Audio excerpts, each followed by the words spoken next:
नमस्कार मंडळी, मनमौजी जुगाडच्या या नवीन एपिसोडमध्ये आपलं स्वागत आहे. आजचा एपिसोड आपला खूप खास आहे. आज आपण बोलणार आहोत गणेशोत्सवाविषयी. गणेशोत्सव म्हणजे भक्ती, श्रद्धा, आनंद आणि पर्यावरण पूरकतेचे एक सुंदर मिश्रण आहे. गणपती बाप्पांची स्थापना कशी करावी, गणपती बाप्पांची पूजा कशी करावी, त्याच्यानंतर काय करावं, काय टाळावं, सुपारीला गणपतीचं स्वरूप का मानलं जातं आणि विसर्जनाचं महत्व काय आहे, या सर्व प्रश्नांची उत्तरं देणार आहेत आदरणीय दीपेश गुरुजी. चला तर मग जास्त वेळ न दवडता सुरू करूया आजचा एपिसोड. दीपेश गुरुजी नमस्कार. नमस्कार. आता गणेशोत्सव चालू होतोय आणि गणेशोत्सवाचं महत्व भरपूर असतं, पण लोकांना अवेअरनेस नाहीये कसा गणेशोत्सव साजरा करायला पाहिजे किंवा मग बरेच ते चुका करत असतात. तर आता आपण या पॉडकास्टचं आपलं उद्दिष्ट हेच आहे की आपण एक अवेअरनेससाठी हा पॉडकास्ट शूट करतोय. सो आपण सुरू करूया. गणपती बाप्पा मोरया. तर मग सर्वप्रथम मी सांगा की एक गणेशोत्सवाचं महत्व काय असतं. गणपती बाप्पा हे आपण भरपूर प्रसंगांमध्ये बसवलं जातो. ते सगळ्यात आधी तर विघ्न निवारण करण्याचं कार्य करतात. म्हणजे आपल्याकडे प्रथमतः गणपती बाप्पांचं पूजन करण्याचं मागचं पण महत्व असं सांगितलंय की आपण जी पण पूजा करतो ते सगळं निर्विघ्नपणे पार पडावं म्हणून गणपती बाप्पांचं आपण पूजन करतो. त्याच्यामध्ये एक श्लोक सांगितला होता, विद्यारंभे विवाहेच प्रवेशे दीर्घमेस्तथा संग्रामे संकटस्य व विघ्नस्तस्य न जायते. म्हणजे ज्या वेळेला पूर्वी लोक विद्येचा आरंभ करत होते त्यावेळेला पण पालकांनी मुलाचा हात धरून श्री गणेशाय नमः असं त्या पाठीवरती लिहावं. हा विद्येचा आरंभ होता. त्याच्यानंतर सांगितलंय की विद्यारंभे विवाहेच, विवाह करताना ज्यावेळी लांबला तुम्ही विवाहाला जाताय त्यावेळेला गणपती बाप्पांचं पूजन जावं. त्यानंतर ज्यावेळेस राजे लोक महत्वाच्या काही युद्धांसाठी जात होते त्यावेळेला ते सुखरूप परत यावे, ते युद्ध यशस्वी व्हावं म्हणून गणपती बाप्पांचं पूजन करून जात होते. संग्रामे संकटस्य, ज्या वेळेला तीर्थक्षेत्री यात्रा प्रवास करताना पूर्वीच्या काळामध्ये एवढ्या सोयी नव्हत्या, मग अशा वेळेला ते काय करायचे तर गणपती बाप्पांचं पूजन करून जायचे. ते आमचं जे तीर्थक्षेत्र ज्या यात्रा आम्ही करतोय त्या व्यवस्थित व्हावा म्हणून यासाठी विद्यारंभे विवाहेच्या प्रवेशे दीर्घमेस्तथा संग्रामे संकटस्य व विघ्नस्तस्य न जायते, म्हणजे विघ्न त्यांच्यावरती येऊ नये म्हणून अशा पद्धतीने गणपती बाप्पांचं पूजन करायला सांगितलं होतं. आता गणेश उत्सवाची जी मेन सुरुवात झाली ही कशासाठी तर सगळ्यांनी एकत्रित यावं. हे पूर्वीच्या काळामध्ये ज्या वेळेला गणपती बाप्पा या ज्यावेळेस काही लिहित होते त्यावेळेस ऋषीमुनींनी म्हणजे उग्रता जास्त वाढली म्हणून ऋषींनी सांगितलं बाबा त्यांच्या शरीरावरती ते उष्णता परिहार व्हावा म्हणून त्यावरती माती लावावी. माती लावण्यात आली म्हणून गणेश पार्थिव उत्सव आपण करतो. मग गणेश पार्थिव मूर्ती म्हणजेच काय तर ती शाडू मातीची असली पाहिजे. आताच्या काळामध्ये बऱ्याच प्रमाणामध्ये पीयूपीचा गणपती असे सगळे काही बनवतात, पण आपण 10 दिवस गणपती बाप्पांचं पूजन करतो आणि नंतर ज्यावेळेस आपण त्यांना विसर्जनासाठी नेतो तर बऱ्याच वेळेला आपण बघितलंय की मोठ्या मोठ्या नदींमध्ये त्यांना फेकलं जातं. जर त्या मूर्त्यांची खरं आपण प्राणप्रतिष्ठा केली तर आपण त्यावेळेस त्यांना फेकणं गरजेचं नाही.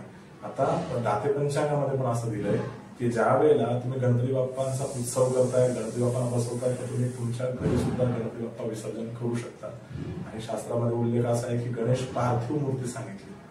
पार्थिव म्हणजे ही मातीची मूर्ती, त्या मातीपासून बनवलेली मूर्ती ही सहज आपल्या घरामध्ये आपण तिला रिलीज करू शकतो. त्या ठिकाणी त्या गणपती बाप्पांचं विसर्जन करू शकतो. काही वेळेमध्येच ती माती आपली नाहीशी होऊन जाईल. त्याच्यानंतर आपण झाडांसाठी तिचा वापर करू शकतो, जेणेकरून या सर्व गोष्टी आपण ज्या केलेल्या आहेत या खूप श्रद्धेने पुढे जातील.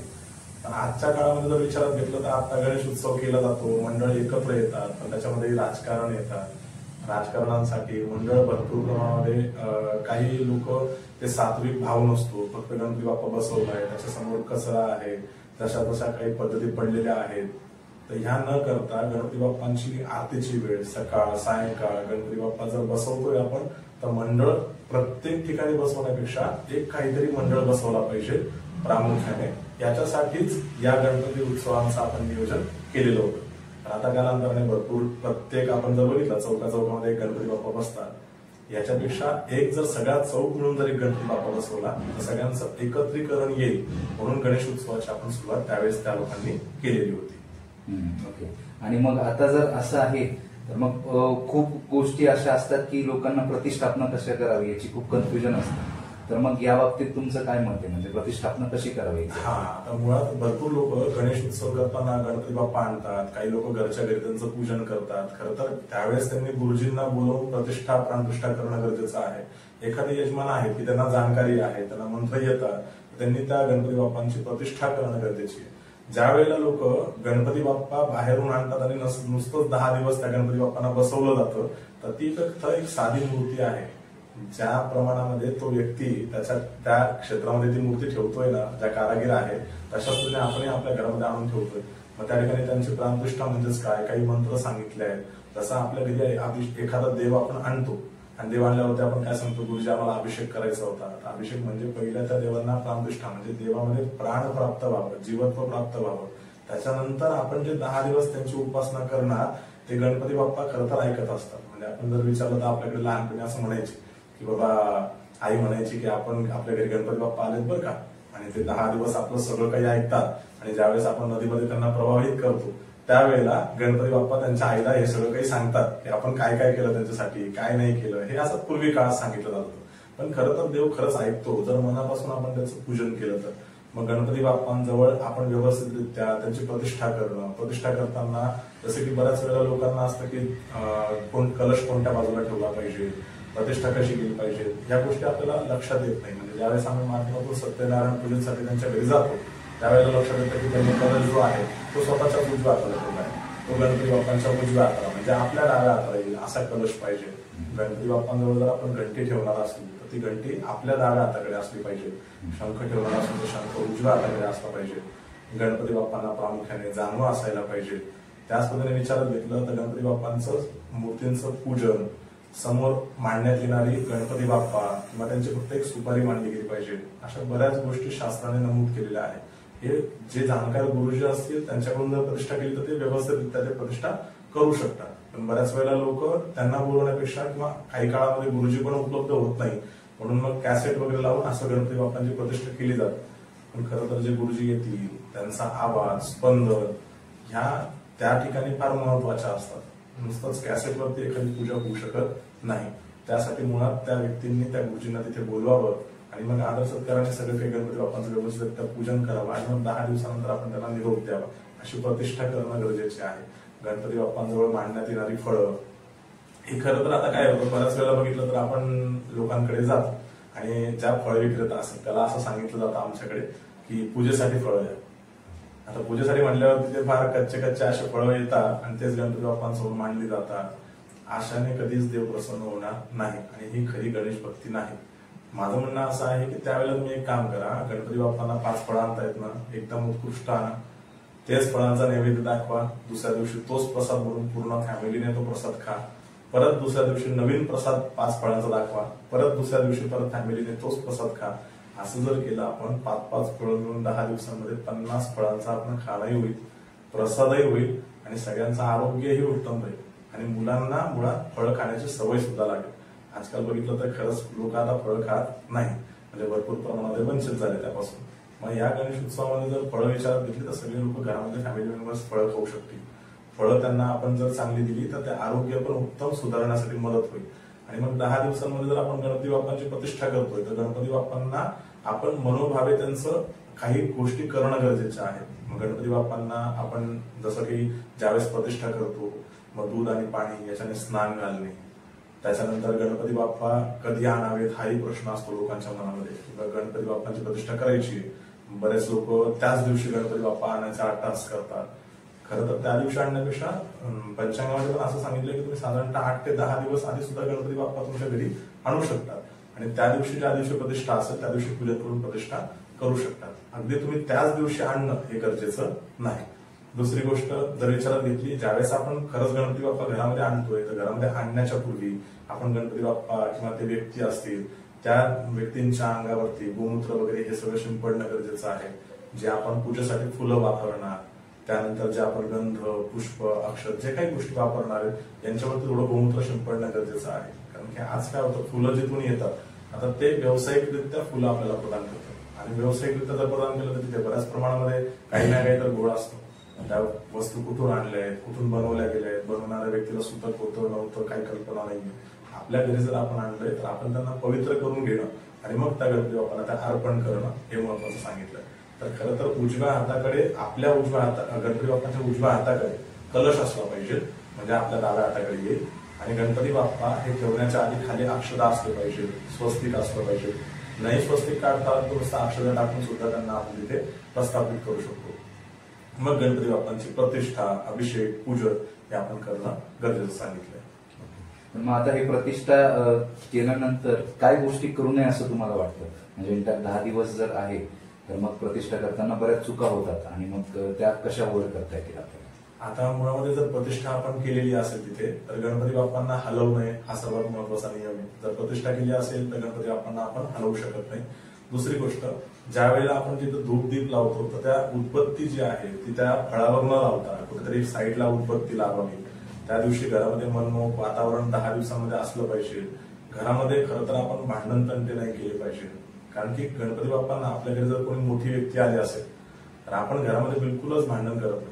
म्हणजे आपण एकदम शांत राहतो. काही असलं तरी आपल्या घरामध्ये आपण वेगळ्या पद्धतीने बोलून ते सॉल्व्ह करण्याचा प्रयत्न करतो. गणपती बाप्पा खरं तर दैवत म्हणून आपण आपल्या घरामध्ये एक प्रतिष्ठित व्यक्ती बोलवली असं समजा, आणि जर त्यांच्यासमोर जर आपण भांडण करणार तर हेही योग्य नाही. म्हणून प्रतिष्ठा केल्यानंतर असं म्हणतात की त्या भगवंतामध्ये जीव प्रदान होतो आणि आपण जे पण बोलतोय ते सगळं ऐकण्याचं कार्य तो गणपती बाप्पा करत असतो. मग त्या गणपती बाप्पांजवळ प्रतिष्ठा झाल्यावरती उदबत्ती बाजूला लावणे, गणपती बाप्पा प्रतिष्ठित असल्यावरती न हलवणे, त्यानंतर जे व्यक्ती असतील घरातील त्यांनी एकमेकांमध्ये वादविवाद न करणे हे महत्वाचं त्यांनी सांगितलं. मग आता गणपती जेव्हा आपण प्रतिष्ठा करतो तेव्हा साधारण किती वेळा आरती केली गेली पाहिजे? गणपती बाप्पांना जर विचार घेतलं तर सकाळ आणि सायंकाळ अशा 2 पद्धतीमध्ये तरी कमीत कमी आपण आरती केली गेली पाहिजे. आता त्याच्यामध्ये असा एक नियम आहे की प्रातःकाल, माध्यान्हकाल आणि सायंकाळ अशा त्रिकाल आरती त्या गणपती बाप्पांची झाली पाहिजे. कालांतराने आपण आता सर्व्हिसला जातो, नोकरी करतो, सगळ्याच गोष्टी शक्य नाहीये, पण कमीत कमी सकाळी आरती आणि संध्याकाळी आरती. त्या आरतींच्या निमित्ताने जर बघितलं आपण तर बरेचसे लोक आता काय करतात, नोकरीहून आले मग कंटाळा येतो, मग एखाद जण घरात झोपलेला असतो, आरतीला तिथे अवेलेबल होत नाही. असं न करता खरं तर लोकांनी आरतीचं पुस्तक सुद्धा हातात घेऊन आरती केली पाहिजे. कारण बऱ्याच वेळेला बघितलं तर आरतीमध्ये सुद्धा चुका भरपूर लोकांच्या आहेत. म्हणजे चुकतात आरती करताना, ते शब्द उच्चारण व्यवस्थित होत नाही. अशा बऱ्याचशा आपण रील्स आपण बघितल्या असतील की ते सुधारण्याचा प्रयत्न करता येतात. पण मुळामध्ये गणपती बाप्पांच्या ठिकाणी तुम्हाला जर नाही येते तर तिथे लाजायची गरज नाही. गणपती बाप्पांचं सरळ पुस्तक घ्या, आरती त्याच्यातून म्हणा.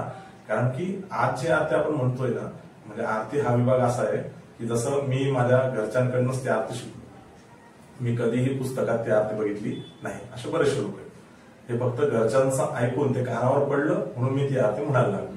अशाच पद्धतीने जे मुलं आहेत आता, जी आजची पिढी आहे, आता जेव्हा आपल्या घरातले कोणी वयस्कर व्यक्ती, आई वडील हे जेव्हा ते आरती म्हणतात, हे मुलं फक्त ऐकतात आणि ते शब्द यांच्या कानावर पडल्यामुळे हे मुलं पण काय करतात, ते शब्द उच्चारून ती आरती म्हणतात.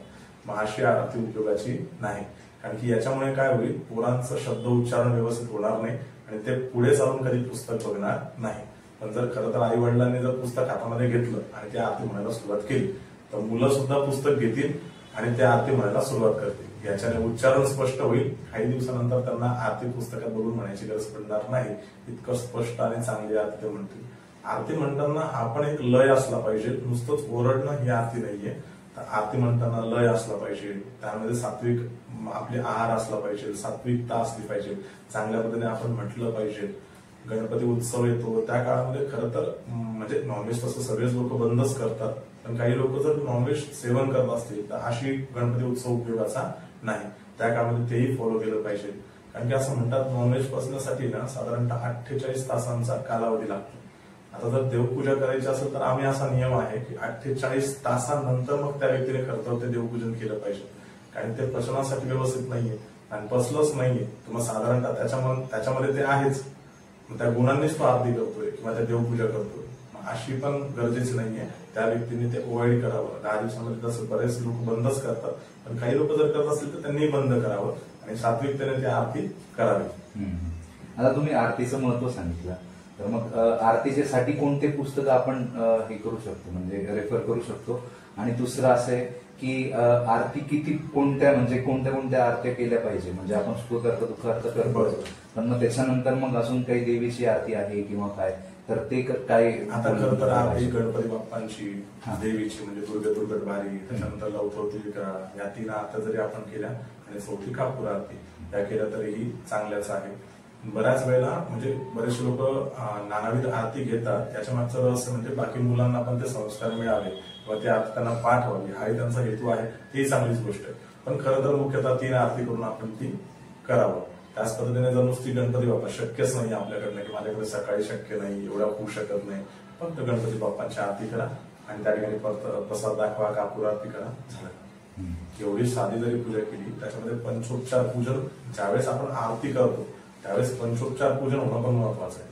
पंचोपचार पूजन म्हणजे ज्यावेळेस आपण गणपती बाप्पा प्रतिष्ठा करून झाली, दुसऱ्या दिवसापासून आपण तर त्यांना काही स्नान घालणार नाही, मग त्या दिवसापासून गणपती बाप्पा सकाळी थोडंसं स्वच्छ करून घेणं, त्याच्यानंतर मग गणपती बाप्पाला गंध, अक्षर, फूल, हळदी कुंकू, गुलाल हे सगळं अर्पण करणं, दुर्वा अर्पण करणं, फुल अर्पण, एक जास्वंदीचं फुल असेल ते अर्पण करणं, असं पूजन करून धूप दाखवावा, दीप दाखवावा आणि मग त्याच्यानंतर तो प्रसाद जो काही आपण आणला असेल मग तो प्रसाद त्यांना अर्पण करावा आणि मग प्रसाद अर्पण केल्यानंतर आरतीला आपण खरं सुरुवात करावी. आता सगळ्यात आवडता प्रकार गणेशोत्सवामधला म्हणजे पर्सनली माझा तरी नैवेद्य असतो. बरोबर. तर नैवेद्य दाखवताना किंवा बनवताना काय काळजी घ्यायला पाहिजे? आता नैवेद्य ज्यावेळेस आपण बनवतो त्यावेळेस पूर्वीच्या काळात ह्या सगळ्या गोष्टी सोहळ्यात बनवल्या जायच्या. म्हणजे स्त्री जी असेल तिने त्यावेळेस नऊवारी नेसली पाहिजे, तो सगळा स्वयंपाक बनवला पाहिजे किंवा सोहळं पाळलं पाहिजे, असे सगळे नियम होते. आजकालच्या काळामध्ये आपण बाहेरून सगळं नैवेद्य आणलं जातो, पण ज्या दिवशी गणपती बाप्पांची प्रतिष्ठा असेल ना त्या दिवशी खरं तर घरीच नैवेद्य बसवावा. नैवेद्य हा घरी तयार केल्याने मग तो दाखवला तर त्या गणपती बाप्पांना आवडला. दुसरी गोष्ट, नैवेद्य तयार करताना आता बऱ्याच प्रमाणात म्हटलं गेलं उकडीचे मोदक हे त्यांना प्रिय आहे. साधे मोदक जरी तुम्ही तळलेले बनवले तरी ते प्रियच आहे. त्याच्यामध्ये वापरला जातो तो म्हणजेच मुख्यतः नारळाचं जे खोबरं असतं, ओलं खोबरं, याचं सारण सांगितलंय, गुळ टाकण्यास सांगितलंय. या सर्व गोष्टी मिक्स काय करायला लावल्या त्या आपल्या आरोग्यासाठी सुद्धा पचनदायी आहे, म्हणूनही त्यांनी त्याचा वापर त्या काळात केलेला होता. मग त्यामुळे बनवताना मोदक हा त्या ओल्या खोबऱ्याचा असला पाहिजे, तशाच गुळ त्याच्यामध्ये टाकला गेला पाहिजे आणि असा मोदक बनवून मग आपण गणपती बाप्पांना ते 11 किंवा 21 या स्वरूपामध्ये दाखवणं गरजेचं आहे. असा मोदक आपण बनवला पाहिजे. आता बरेच प्रकारचे मोदक येतात, म्हणजे पेढा मोदक असतो, चॉकलेट मोदक असतात, ते त्यांचं काही म्हणजे उपयोग आहे का? किंवा मग आता ज्यांना खरंच शक्य नाहीये त्यांनी पहिल्या दिवसानंतर जर मोदक म्हणजे घरी मोदक बनवला तर त्याच्यानंतर मग ते दुसऱ्या दिवसापासून मग ते अशा प्रकारचे मोदक प्रसाद म्हणून वापरू शकतात का? असं वापरू शकतात. आता काय झालं, मिठाई स्वरूपामध्ये या सर्व गोष्टी तयार झाल्या. आता गणपती बाप्पांना हे आवडेलच असं नाहीये, पण गणपती बाप्पांना खरं तर प्रिय नारळाचाच मोदक होता, म्हणजे नारळाच्या खोबऱ्यापासून जो मोदक तयार होईल हाच प्रिय होता. आता अनेक गोष्टींमध्ये अशा गोष्टी आल्या त्याच्यामुळे लोकही त्यांना तो प्रसाद म्हणून दाखवतात. पण त्यापैकी आपण फळांचा नैवेद्य सुद्धा दाखवू शकतो, खीर दाखवू शकतो गणपती बाप्पांना, पायस म्हणून असे खीर दाखवू शकतो. लाडू सुद्धा गणपती बाप्पांना खूप प्रिय आहे. मध्ये लाडूंचा नैवेद्य म्हणजे चॉकलेट मोदक दाखवण्यापेक्षा मग लाडू जे आहेत आपले ते आपण नैवेद्यासाठी त्यांना दाखवू शकतो. हा त्यांना खूप आवडणारा पदार्थ आहे. अशा पद्धतीने गणपती बाप्पा पण आपल्यासोबत प्रसन्न राहतील, हे नैवेद्य आपण दाखवू शकतो. अच्छा, मग आता जर समजा 10 दिवस नैवेद्य दाखवायचं असेल तर तुम्ही 10 दिवसासाठी 10 नैवेद्य असं सजेस्ट करू शकतात का? हो, आपण 10 दिवसांसाठी 10 नैवेद्य पण देऊ शकतो. जसं की आपण पहिल्या दिवशी जर विचारात घेतलं तर गणपती बाप्पांना छानसा मोदकांचा नैवेद्य, दुसऱ्या दिवशी विचारात घेतलं तर उकडीचे मोदक असतील तो नैवेद्य, तिसऱ्या दिवशी आपण खिरीचा नैवेद्य त्यांना अर्पण करू शकतो, चौथ्या वेळेस आपण जिलेबी म्हणून त्यांना नैवेद्य देऊ शकतो, 5व्या दिवशी आपण त्यांना खिरीचा नैवेद्य देऊ शकतो. त्याच्यानंतर मग आपल्याला जे आवडेल एखादा पदार्थ जो गोड बनवता येईल, मग त्याच्यामध्ये शिरा असला तरी तो 5व्या दिवसाचा नैवेद्य आपला होऊ शकतो. 6व्या दिवशी जर आपण विचारात घेतलं तर बऱ्याच वेळा गणपती बाप्पांना घरामध्ये जे शेंगदाण्यापासून आपण मोदक तयार करतो, म्हणजे शेंगदाण्याचे जसे लाडू तयार करतो असे मोदक याचा नैवेद्य आपण अर्पण करू शकतो. अशा अनेक गोष्टींमध्ये आपण 10 दिवस त्यांना वेगवेगळ्या प्रकारचे पण घरात बनवलेले पदार्थ खरं तर नैवेद्यासाठी दाखवले पाहिजे असं माझं म्हणणं आहे. कारण की गणपती बाप्पा अपेक्षित आपण बसवतो याच्यासाठी की गणपती बाप्पा बसले जो नैवेद्य आपण दाखवणार आहे तर गणपती बाप्पा घरचं अन्न त्यांना मिळालं पाहिजे. पण आपण वेळ नसल्या कारणाने आपण बाहेरून ते बनवतो, त्याच्यापेक्षा छोटा का होईना पण तो घरामध्ये नैवेद्य दाखवून आणि मग त्या गणपती बाप्पांना आपण दाखवावं. बरोबर. आता बरेच गैरसमज आहे की सुपारीला गणपतीचं स्वरूप मानलं जातं, बरोबर? तर मग काही लोक काय करतात की एक छोटा गणपती पण बसवतात मोठ्या गणपती सोबत. तर मग त्याचं काय म्हणजे काय मानलं जातं ते आणि एक्झॅक्टली त्याच्या मागचं कारण काय? आता आपल्या घरात जरी आपण गणपती बसवायचं झालं तर गणपती बसवल्यानंतर आपण काय केलं पाहिजे, तर ज्यावेळेस आपण 5 पानं समोर विड्याची मांडतो त्याच्या मध्यभागी जे पान असतं त्याच्यावरती गणपती बाप्पांची घरची मूर्ती बसवण्यापेक्षा गणपती बाप्पांचं प्राकृत स्वरूप म्हणून आपण सुपारी बसवली पाहिजे. जेणेकरून होतं काय, जे गणपती बाप्पांचे 10 दिवस आहे, आता 10 दिवसांमध्ये आपल्यालाही सेवा गणपती बाप्पांची करायची आहे, पण रोज त्यांचं स्नान त्या मूर्तीचं करणं आपल्याला शक्य नाहीये. पण जर आपल्या देवघरामध्ये आपण गणपती बाप्पांची मूर्ती ठेवली तर त्या गणपती बाप्पांचं रोजचं आपलं व्यवस्थित पूजन पण होईल. मग त्याच्यावरती काही स्तोत्र असतील, मंत्र असतील, हे सुद्धा त्याच्यावरती रोजचा अभिषेक पूजन होईल. आणि गणपती बाप्पांचं प्राकृत स्वरूप म्हणून जर सुपारीचं आपण पूजन केलं तर त्यांना गंध, अक्षत, पुष्प बऱ्याच ठिकाणी आपण बघितलं की मोठे मोठे गणपती असतात, जसं लालबागचा राजा आहे. या ठिकाणी जर त्या गणपती बाप्पाचं दर्शन आपल्याला घेणं शक्यच नाहीये किंवा तिथपर्यंत त्या उंचीपर्यंत आपण त्यांचं पूजन कधीच करू शकत नाहीये. ज्या वेळेस ते प्रतिष्ठा करत असेल त्यावेळेस ते पूजन होत असेल, पण त्याच्या आधी तर नाही. मग त्याच्यासाठी म्हणून ते प्राकृत स्वरूप म्हणून एक दुसरे गणपती बाप्पा त्या ठिकाणी मंडळांमधला गणपती बाप्पा असतील तर त्या ठिकाणी ते बसवू शकतात. आणि घरचा जर गणपती असेल तर त्यांनी सुपारी ठेवली पाहिजे प्राकृत स्वरूप म्हणून. आणि आपल्या गणपती बाप्पांची मूर्ती ही त्यांनी खरं तर घरात ठेवली पाहिजे. म्हणजे त्यांचं रोज पूजन 10 दिवसांमध्ये गणपती बाप्पांचं होणं. कारण की ज्यांचे दिवस असतात ना त्या दोघेही देवांना आपण, त्या गणपती बाप्पांना दोघेही मूर्ती आपण तिथेच अडकवून ठेवतो. त्याच्यामुळे एक तर आपल्याला ती उचलता येत नाही. म्हणजे बऱ्याच वेळेला बघितलं की आम्ही सत्यनारायणामध्ये गेलो की आम्ही सांगतो की गणपती बाप्पा द्यावं. अशा वेळेस ते लोक गुरुजी काय म्हणतील याच्यापेक्षा ते चटकन असं ते गणपती बाप्पांची उचलून घेतात आणि आमच्याकडे आणून ठेवून देतात. म्हणजे जर प्रतिष्ठा केली तर ते उचलता येत नाही. मग कळत न कळत ही पण एक चूक त्यांच्याकडनं होऊन जाते. मग त्याच्यापेक्षा तिथे फक्त सुपारी ठेवा, गणपती बाप्पा देवघरात ठेवा, त्यांचं रोज पूजन अभिषेक करा. आणि त्याच्यानंतर ज्यावेळेस आपल्या घरी कार्यक्रम असेल ते गणपती बाप्पा त्या पूजेसाठी सुद्धा आपण घेतले पाहिजे. तर मग आता ही सुपारी ठेवायची पद्धत साधारण कधी चालू झाली असेल तुम्हाला काही? नाही, पूर्वीपासूनच ज्यावेळेस आपण पूजा करायला सुरुवात केली त्यावेळेस पासूनच सुपारी हाच मुख्य आपलं सांगितलेलं होतं. त्या सुपारीचं पूजन करा. म्हणजे आजही आपल्याकडे जर एखादी वस्तू नसेल तर आपण तांदळाचा युज करतो, म्हणजे तिथे अक्षता अर्पण करतो. तशाच पद्धतीने सुपारी ही प्राकृत स्वरूप सांगितले आपल्यामध्ये. अजूनही पूजेमध्ये सगळ्या गोष्टींमध्ये सुपारी ही टणक पण आहे म्हणून तिचं पूजन केलं जात असतं. बरं, मग आता ही सुपारी पूजन आहे ही एक सेवाच आहे, तर मग अशा अजून काही वेगळ्या प्रकारच्या सेवा आपल्याला करता येतात का गणपती? गणपती बाप्पांमध्ये जर आपल्याला खूप चांगला आवडत असेल तर दुर्वांचा रस यांचा अभिषेक करणं गरजेचं आहे. दुर्वांचा रस थोडासा काढून घ्यावा, त्याच्यामध्ये थोडं पाण्यात मिक्स करा आणि तोच अभिषेक गणपती बाप्पांना करा. दररोज मध्ये गणपती अथर्व शीर्षक म्हणणं गरजेचं आहे. नाही येत असेल तुम्हाला तर गणपती स्तोत्र म्हणा, नाही येत असेल ते पण तर गणेशाय नमः, गणगणपतये नमः असं म्हणून 21 वेळेस 51 वेळेस त्या गणपती बाप्पाच्या मूर्तीला पाणी अर्पण करा. या सर्व गोष्टी जर आपण केल्या तर गणपती बाप्पा नक्कीच प्रसन्न होतात. पण बऱ्याच वेळेला लोकांना असं वाटतं की आम्हाला काही माहितीच नाही, मग आम्ही काय करावं, नुसतं गणेशाय नमः, गणगणपतये नमः असं म्हटलं तरी चालेल, अभिषेक केला तरी चालेल, एक माळा रोजचा जप केला तरी हरकत नाही. कारण गणपती बाप्पा मुख्यतः बुद्धीची, त्याचप्रमाणे समृद्धीची देवता सांगितली. ज्यावेळेस आपल्याकडे ज्ञान येतं ना त्यावेळेस आपल्याकडे लक्ष्मी कशी वास करून जाते. घरामध्ये गणपती बाप्पा हा उत्सव मोठ्यांसाठी तर नव्हताच, घरातल्या सगळ्या लहान मुलांना फार आवडताचा विषय असतो. म्हणजे त्यांना फार आवडतो माझ्या घरी गणपती बाप्पा आले, आनंदमय वातावरण असतं. 10 दिवस मुलं सुद्धा एकदम खुश असतात. त्याच्यामुळे मग त्यांच्याकडनं जर आपण ते म्हणून घेतलं, पूर्वी बघा आपल्याकडे आपली एक आजी आपल्याकडे बसून शुभम करोती कल्याण म्हणून घ्यायची आणि ते सगळे मुलं तिथे बसायचे आणि ते आजी सगळ्यांकडनं ते म्हणून घ्यायचे. सदा सर्वदा हा आपण कधी वाचलेला नाही, सदा सर्वदा योग तुझा घडावा, हे सगळं आजीने आपल्याला सांगितलं आणि आपल्या लक्षात आलं आणि आपण ते म्हणायला लागलो. अशा पद्धतीने जर गणपती अथर्व शीर्षक जर रोज सगळ्या कुटुंबाने म्हटलं, कदाचित लहान मुलांबरोबर त्याचा असर येईल. जर रोज त्यांनी गणपती अथर्व शीर्षक म्हणायला जरी सुरुवात केली तर त्याच्या विद्येमध्ये खूप फरक पडेल त्यांना. म्हणून गणपती बाप्पांचे असे स्तोत्र मंत्र त्यांनी घरामध्ये रोज म्हटले पाहिजे. कॅसेटवर लावण्यापेक्षा स्वतः त्यांनी म्हटलं पाहिजे. कारण कॅसेटवर लावलेली गोष्ट हे त्या वेळेपुरताच मर्यादित आहे. पण ज्यावेळेस स्वतः व्यक्ती म्हणणार तर ती जी स्पंदनं आहे, ती जी ऊर्जा आहे ना, ती नेहमी घरामध्ये तशाच पद्धतीने राहील. त्याच्यामुळे असे स्तोत्र त्या ठिकाणी म्हटले गेले पाहिजे. आणि मग हे स्तोत्र तर आपण म्हणजे 10 दिवसाच्या ऐवजी पूर्ण वर्षभर किंवा त्याच्यानंतर मग पुढे जेव्हा शिक्षण घेतो तेव्हा आपण कंटिन्यू घेतलं तर मग त्याचा फायदा भरपूर आहे.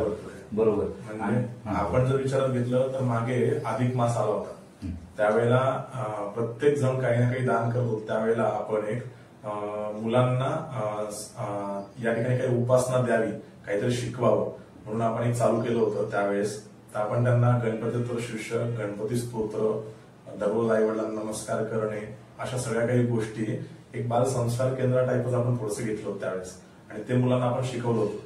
आज माझ्याकडे ज्या व्यक्तींची प्रतिष्ठा आहे बऱ्याच ठिकाणी तर ते मुलं माझ्यासोबत तिथे ते म्हणू लागतात.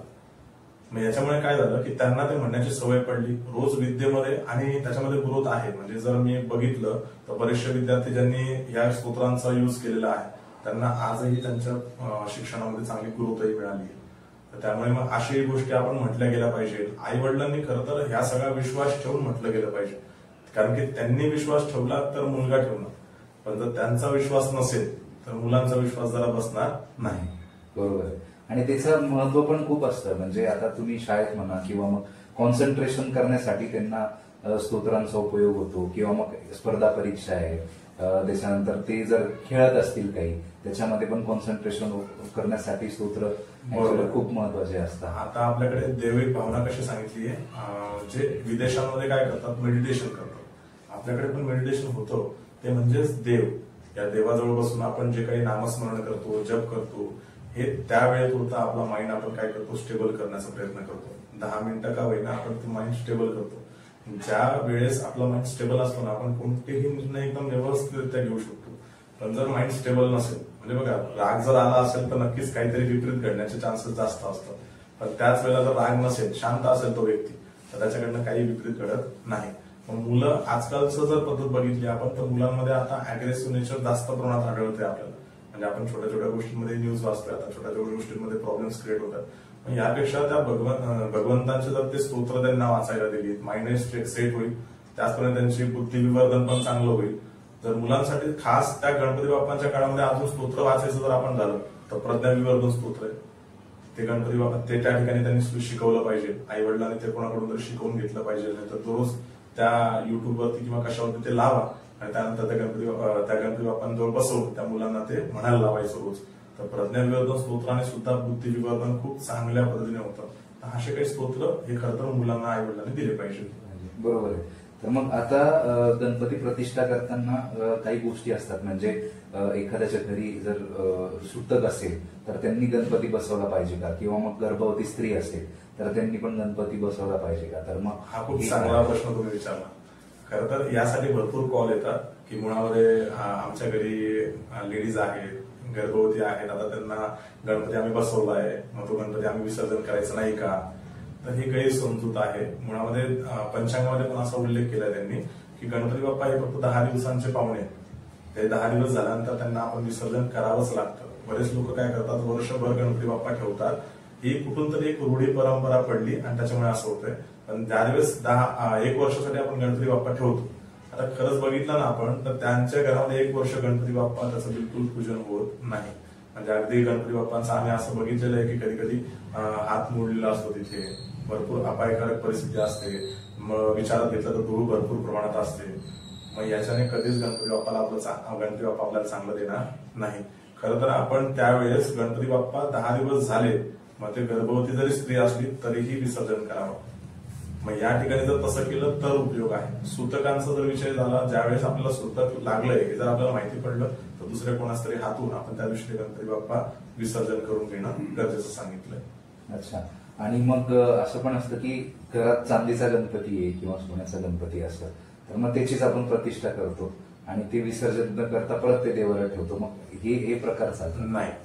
आता मुळामध्ये त्यांनी गणेश पार्थिव मूर्ती सांगितली. म्हणजे ज्या वेळेस आपण प्रतिष्ठा करतो, ही गणपती बाप्पांची मूर्ती आपल्या देवघरांसाठी, हे 10 दिवसांची जी गणपती बाप्पा आहे ते पार्थिव मूर्ती आहे. त्या पार्थिव मूर्तीमध्ये मी सांगितलं की शाडू मातीचीच मूर्ती असणं गरजेचं आहे. खरं तर भरपूर प्रमाणात लोक आता जागृत झाले, शाडू मातीचीच मूर्ती घेतात. पण काही लोकांना आत्ता असं आहे की मोठी मूर्ती पाहिजे, ती शाडूमध्ये भेटत नाही, म्हणून मग लोक काय करतात, ती पीओपीची मूर्ती घेतात. पण खरं तर लोकांनी जर बंद केलं की नाही आम्हाला शाडू मातीचीच पाहिजे, तर बरोबर काही काळांतराने ही पीओपीची मूर्तीच बंद होते. आणि खरंच सगळे लोक घरामध्ये शाडूची मूर्ती विसर्जनाच्या दिवशी बघितलं ना, तर खूप असं वाईट वाटतं की गणपती बाप्पा आपण 10 दिवस एवढी सेवा करतो आणि ते लोक गणपती बाप्पांचं विसर्जन, आता ते त्यांची चुकी नाहीये त्याच्यामध्ये, एवढे पब्लिक गणपती बाप्पा त्या ठिकाणी नेते, तर ते लोक काय करतील, त्यांना तर कुठेतरी विसर्जित करणं आहे. भरपूर व्हिडिओ आपण नंतर बघतो की गणपती बाप्पांची मूर्ती तिथे तुटलेल्या अवस्थेमध्ये असते, अगदी किनाऱ्यावरती असते. खरं तर आपण ज्या भगवंताला एवढा जीव लावला आहे आणि त्या भगवंताला आपण अशा पद्धतीने ठेवून देतो, त्या ठिकाणी त्यांचा असं विसर्जन करतो, तर योग्य नाही. गणपती बाप्पा हे शाडू मातीचीच मूर्ती घ्यावी आणि ती शाडू मातीची मूर्ती आपल्या घरीच आपण विसर्जन केली पाहिजे. बरोबर आहे. आणि आता गणपती बाप्पांची प्रतिष्ठा करताना दिशा कोणती पाहिजे हा पण एक गैरसमज आहे. आता बऱ्याच वेळेला आम्ही बघितलंय की बऱ्याच लोकांच्या घरामध्ये दक्षिण उत्तर मध्ये गणपती बाप्पा, का तर डेकोरेशनसाठी, मुख्यतः डेकोरेशन करायचंय आम्हाला, मग डेकोरेशन खूप चांगलं असलं पाहिजे याच्यासाठी मग ते काय करतात, गणपती बाप्पांची मूर्ती उत्तर दक्षिण मध्ये सुद्धा बसवली जाते. तर हे चुकीचं आहे. गणपती बाप्पांची मूर्ती खरं तर पूर्व बाजूलाच बसवली गेली पाहिजे. म्हणजे ज्यावेळेस आपण पूजन करतो तर आपण चेहरा करताना आपल्या समोर पूर्व असली पाहिजे. गणपती बाप्पांचं मुख हे पश्चिमेकडे असलं पाहिजे. त्याच्यात पण त्यांनी सांगितलं की ईशान्य कोपऱ्यात स्थापना करावी. कालांतराने ते आपल्याला जमत नसेल तर आपण पूर्वेमध्ये स्थापना करू शकतो. आणि आपलं तोंड हे पूर्वेकडे झालं पाहिजे, गणपती बाप्पांचं तोंड हे पश्चिमेकडे असले पाहिजे. ही जागा नाही मिळाली आपल्याला, एखाद्या घरात ती जागा नसेल तर त्यांनी पश्चिमाभिमुख त्या गणपती बाप्पांची स्थापना केली पाहिजे. आणि ते आहे तर मग अजून हा पण प्रकार आहे की सोंड डावीकडे पाहिजे की उजवीकडे पाहिजे. आता आपण पुण्याचे जे गणपती आहेत दगडूशेठ तर त्यांची डावीकडे असते, बरोबर आहे ना? डावीकडे उजवीकडे असते आणि मग बाकी सगळ्यांची डावीकडे असते. तर मग त्याचा काय आता मुळात काय माहिती का की डाव्या सोंडेचा गणपती हा याचं जे पूजन आहे हे खूप सौम्य पद्धतीत असतं, अशी लोकांची मानण्यात आलेल्या काही गोष्टी की डाव्या सोंडेच्या गणपतीचं पूजन किंवा सोहळं जास्त नसतं, उजव्या सोंडेच्या गणपतीचं सोहळं खूप असतं. पंचांगात पण याचा उल्लेख केलेला आहे. डाव्या सोंडेचा गणपती हा सौम्य असला असं नाही आणि उजव्या सोंडेच्या गणपतीचं बाप्पांचं जे काही सोहळा असेल हे खूप जास्त असेल असंही नाही. तुम्ही दोघं प्रमाणामध्ये दोघंही गणपती बसवू शकता. पण आपल्याकडे उल्लेख केला जातो तो सगळ्यात जास्त डाव्या सोंडेचा गणपती बसवावा. अच्छा, ओके. आणि शुभ मुहूर्त काय आता प्रतिष्ठा करायची? गणपती बाप्पांचं हाही एक प्रश्न आमच्याकडे प्रामुख्याने भरपूर प्रमाणात त्या दिवशी विचारला जातो. गुरुजी मुहूर्त सांगा, मुहूर्त सांगा. बघा, गणपती बाप्पा मुळातच ते विघ्न विनाशक आहेत. म्हणजे ते आल्याने किंवा त्यांना कोणत्या मुहूर्तावरती बसवल्याने ते आपल्यावरती काही विघ्न देणार नाही. ते ज्यावेळेस आपल्या घरात येणार ते विघ्न निवारणाचंच काम करणार. खरं तर जर खरा काळ विचारात घेतला आपण तर सकाळपासून प्रातःकालापासून तर माध्यान्ह कालापर्यंत म्हणजे साधारणतः 1:30 वाजेपर्यंत गणपती बाप्पा बसवले पाहिजे. पण त्याच्यानंतर पण तुम्ही गणपती बाप्पा बसवणार असाल त्याच्यात काही अडचण नाही. कारण की सायंकाळपर्यंत जर आपण बघितलं जसं की आता लालबागचे राजा असतील, ह्या गणपती बाप्पांचं पूजन हे तर एकदम सायंकाळी म्हणजे रात्री होत असतं. मग अशामध्ये त्यांनी काही असं सांगितलेलं नाही की याच वेळेस तुम्ही गणपती बाप्पा बसवले पाहिजे. कारण की जर आपण एखादी वेळ ठरवली तर प्रत्येक ठिकाणी गुरुजी त्या वेळेमध्ये पोहोचणंही गरजेचं म्हणजे पोहोचू शकत नाही. गॅरंटी सगळ्या लोकांच्या घरी गणेश स्थापना आहे. त्याच्यामुळे आपण सकाळपासून तर साधारणतः 1:30 वाजेपर्यंत गणपती बाप्पा बसवणं योग्य आहे. त्याच्यानंतरही आपण बसवलं तर त्याच्यासाठी काही अशी मुहूर्ताची गरज नाही. आपण केव्हाही म्हणजे सकाळपासून तर रात्रीपर्यंत आपण गणपती बाप्पांचं पूजन करू शकतो. खरं तर फक्त सूर्यास्ताच्या आतपर्यंत आपण बसवलं पाहिजे. सूर्यास्ताच्या नंतर बसवण्यापेक्षा आपल्याकडे सूर्यास्त झाल्यानंतर संकल्प सोडण्यात काही अर्थ नाही. त्याच्यामुळे संकल्प जर सोडायचा आहे तर सूर्यास्ताच्या आतमध्ये आपण गणपती बाप्पा तिथे बसवणं गरजेचं सांगितलं.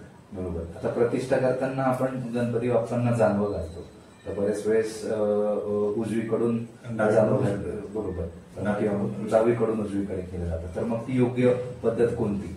आता गणपती बाप्पांना जर यज्ञपुगीत आपल्याला धारण करायचं असेल तर पहिले यज्ञपुगीत आपल्या हातामध्ये आपण घेतलं पाहिजे. त्याच्यावर थोडंसं पाणी टाकलं पाहिजे, ते स्वच्छ करून घेतलं पाहिजे.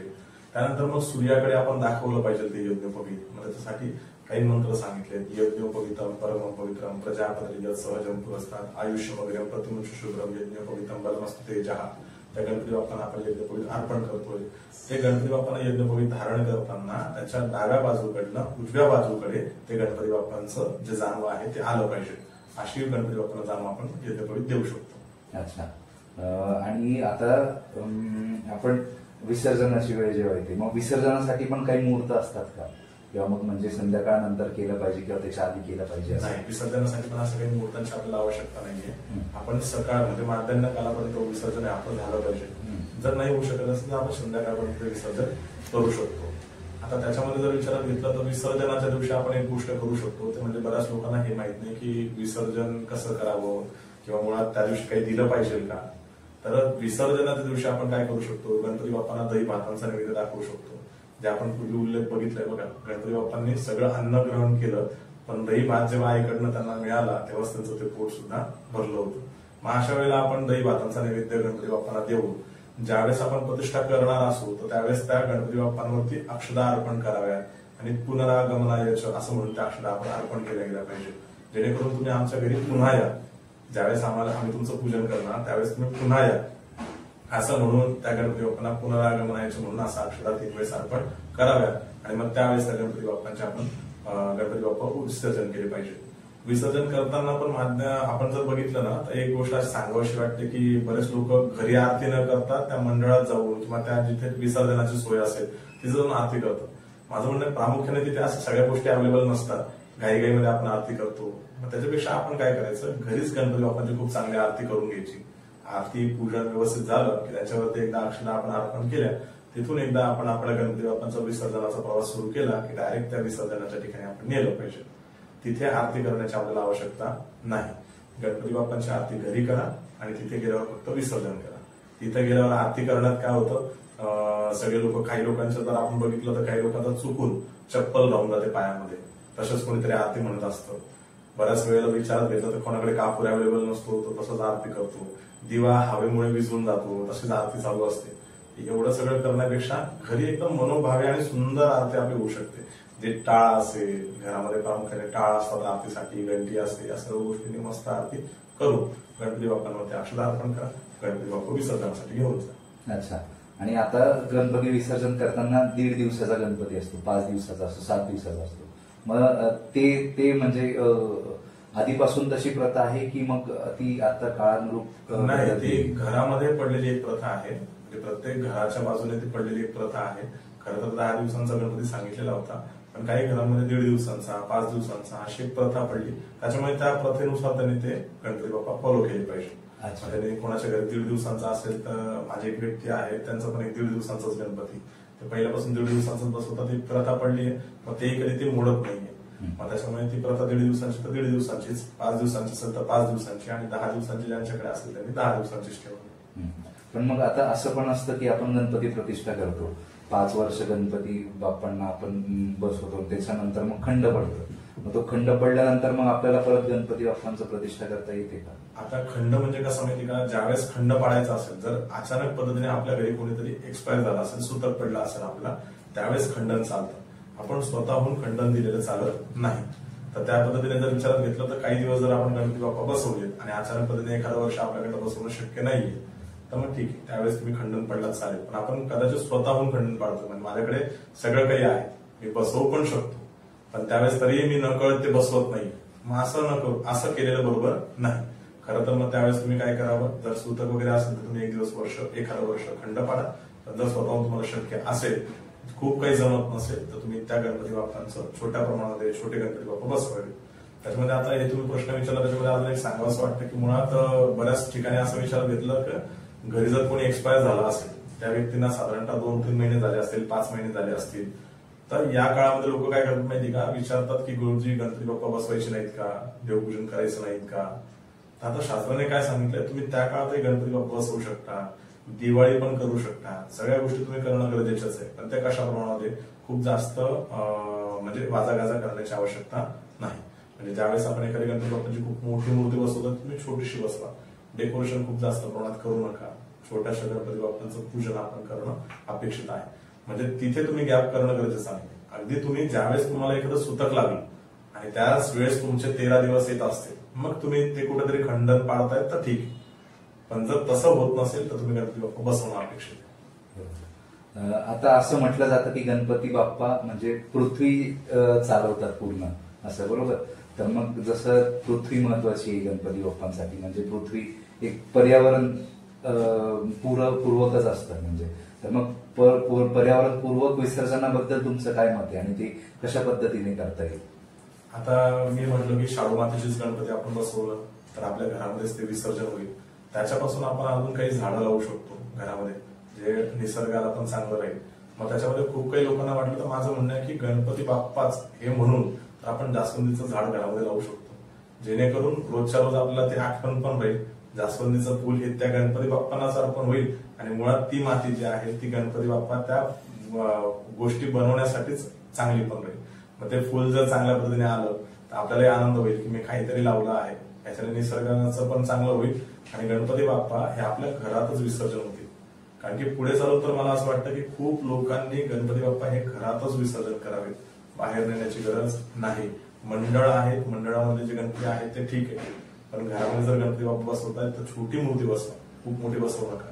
पण गणपती बाप्पा घरातच विसर्जन करून त्यांची माती त्या जास्वंदीचं फुल लावण्यासाठी उपयोगात घ्या, म्हणजे त्या जास्वंदीचं फुल परत गणपती बाप्पांपर्यंत पोहोचेल. गुरुजी, ऍक्च्युली आता लोकांवर संकट येतात, संकटमोचक म्हणून आपल्याला गणपती बाप्पांना ओळखलं जातं.